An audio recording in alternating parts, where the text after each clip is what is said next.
So, how to communicate with your spirit team? I call it spirit team because it's more accurate. It's not just our spirit guides, it's also our ancestors who serve love, includes our higher self, that is the highest expression of our being in other dimensions, and also includes our, I like to call it like this, brothers and sisters from the stars. So, we have right now galactic families and members who are also assisting us in this journey and because of this big shift we are doing here on earth, right? So getting to the point, communication, it requires to be both way, speaking and talking, or at least receiving information and sending information if it's not literally talking, right? The good news about this is that the other end, it's already on. We just need to to fix ours. So I will give you 3 steps. And the first step is exactly this one that I just said. Knowing that there is. Knowing. It's not trusting, guessing, wanting. It's knowing that there is guidance. You are always being supported. You are always being guided. All right?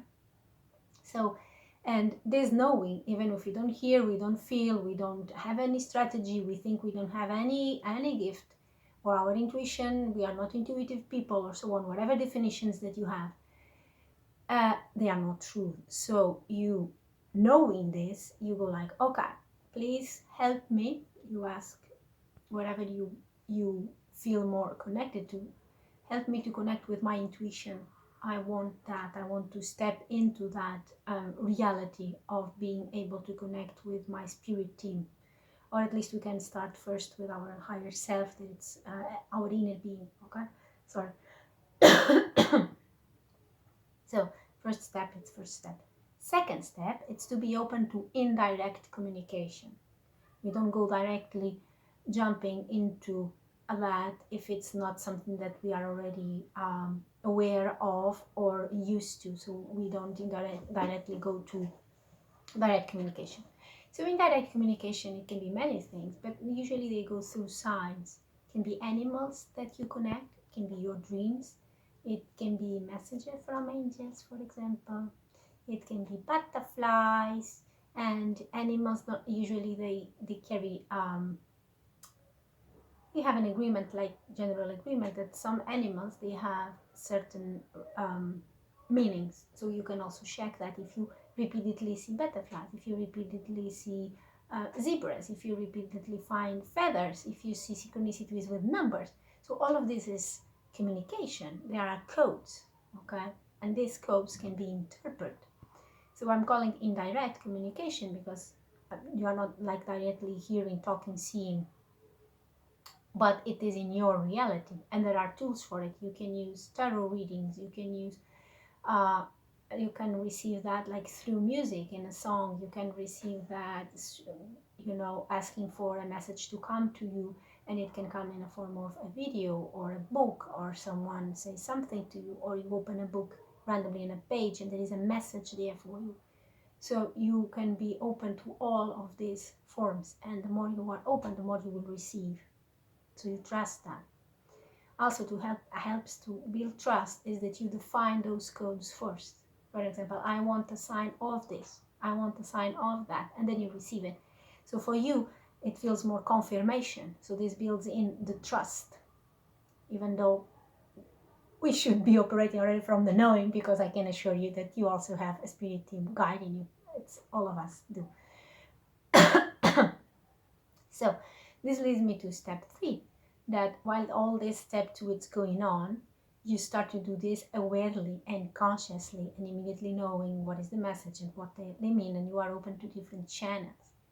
What can happen is the channel that works so good for someone else maybe doesn't work for you, and vice versa, or you have 2-3 main channels that works good and the others just sometimes. Why? Because it's the way that either your belief system allow it, or it's the way that it's more in alignment for what you came here to do, for your soul purpose, for your soul intention. Okay, or it can be also, I'm receiving now, preference from that specific guide, that it's already operating from a specific frequency, so the message and the signs come from that frequency and manifests in the physical world in that specific way, because it's a match to the frequency of the guide. So that's why it's a relationship. we will develop a relationship with our spirit team, and in time even knowing exactly who is guiding for what and what is the purpose and the energy behind, when we get more tuned, more sensitive to it. Okay, and then they are always with us. And then in this step 3, we can already tap into our specific spirit gifts. There are all the clears that probably you already heard, like the clairaudience, clairvoyance, and so on. So you can see image with your third eye, with your mind's eye, or you can clearly hear messages and feel something and knowing, and you just know that it's your truth. So there are different types, okay? Those you can develop in time. And there are others that you can start developing with also your free will. That is, start automatic writing. It can be writing, talking, and painting, which means that you open yourself to receive that energy, that information. You consciously don't receive directly in the brain, but it comes through you outwards. And then you read it or listen to it or you see it. And why this works better sometimes? Because if we come here, it doesn't get externalized. It kind of doesn't materialize in the physical world. And then when it doesn't materialize in the physical world, some believes in our physical mind, because we have like the higher mind, the physical brain, and the higher mind, physical brain. Okay, so sometimes this physical brain, it just so used to just connect with the senses that if it's not something in your physical reality, will not be able to interpret the signs and the signals to have a message out of it. So then if the message comes and materializes outside and you can see it, then it anchors better in your being. It becomes a knowing and you can interact better with it. And also we as humans were designed to have this type of communication, so then we can share it. We can manifest what already exists in the other realms. Okay, so this writing and painting, you just need to let your hand guide you. Some people recommend, oh, use the opposite hand if you are, left-handed or right-handed. I don't do that. It doesn't go. So you try. I'm not discarding that option, but for me, I need to use the hand that I usually write or paint. And then what I do, it's like I just let it, the flow goes. You feel it at some point. You feel that something comes through. It's not you. It's using your body to write, to paint, or whatever, to express. If it is talking, sometimes it can be like harder. So you can ask someone to make questions to you, or then you make questions out loud and then let the answer come if you don't have anyone. Because then if you are talking with someone, the answer just flows and comes. Why? Because you made a question. Simple. You made a question, the answer comes. If you are open to receive it directly, you receive it directly. If not, indirectly. And even if we ignore the signs 10 times, they keep sending. So what I say, the other end, it's never the problem. So you just trust that, and you will receive the message. You make a question, you receive the answer, like guaranteed. Okay. Sometimes that's why we need to be careful with what we ask for and about, because maybe we don't like the answer. So I will also go here with some exercises, because for this communication it's very, very good that we have our instincts sharp. Watch my video about instincts and intuition if you want to. So it's one component, like I explained there, it's to clear our trauma blocks and why that it's important. But the other thing, it's also to make this sharp, so we trust our instincts, because they, oh my god, if they are how can I say, if you are attuned to them, if they are alive, that's the word, if they are alive, you also become alive. You can just use them, and it's amazing. So the best marriage, it's definitely instincts with intuition, right? So for instincts, there is a very interesting exercise that I like to do. You need to have a space, so you can do this outside in a garden, and I don't know. You need to have a space where you have a mark to run, like minimum. You need to convert this like 5 meters, 6 meters, or if you want more, but and you mark a line and you go to the other edge. First, you walk from here, eyes open, you walk from one point to the other. The second, you run from that point to the other. The third, you close your eyes and you run, and your idea, your goal is to stop at the mark. But the thing is, you run with your eyes closed. You're like, she's crazy. No, she's not crazy. Your body knows. If you trust your body knows when to stop. And especially because you already saw, you already walked, and you already ran the distance, you have already all the information in space-time reality that you need to get this done with no eyes. No eyes, no sound, nothing. Your body just knows.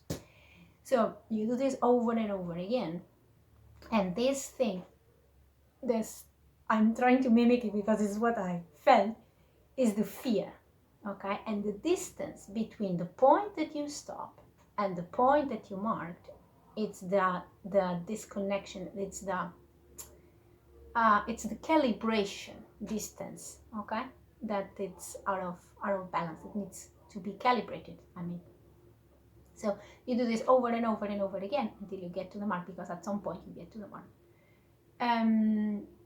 Another hint that I did, it's like, okay, I had fears here, so I start to process those fears, but this is a parenthesis. So it got me further. Okay, I cleaned this fear, I went further and further until I got it. Okay, this for instincts.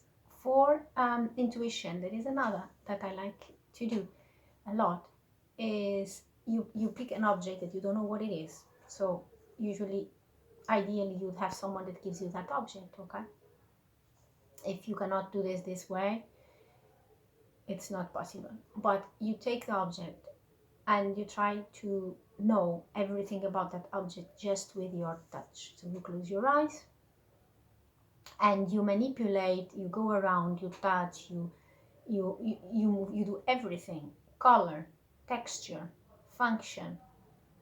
It has different things, different components in the object, so you will feel different temperatures. And you try to feel all that, and you try to describe. And the idea of describing this object is like you need to describe it to the detailed, like if you're describing to someone who never saw that and has no idea how to use it. So like imagine an alien that comes from a super, super, super different reality from us, and it doesn't even understand a conventional reality, and you need to explain for that what is, okay, for what that is. And you tune that. So I just have an idea. If you don't have anyone to give you that, you start doing this with other things, like what we call guessing, but it's not guessing. You will try to intuitively know the answer about someone else or something else. Okay. So another exercise that we can do, it's object embodiment. Yeah, I needed to come with a name, so I came with this. What is that? You will take an object, and then that object you will embody. You will say that that object is X person or X characteristic or X energy. Okay, so you are trying to know information about a specific person, a specific situation, and you project, you embody an object with that characteristics. Okay, then you make questions. You can make questions on a paper and put options A, B, C, D. And intuitively, let's see where the object goes. It goes to A, to B, to C, to D. Okay? You can write the question or you can just say it. If you embody the object and you want to know questions without putting anything on the paper, then you don't need the object, because you can just make questions and receive the answer.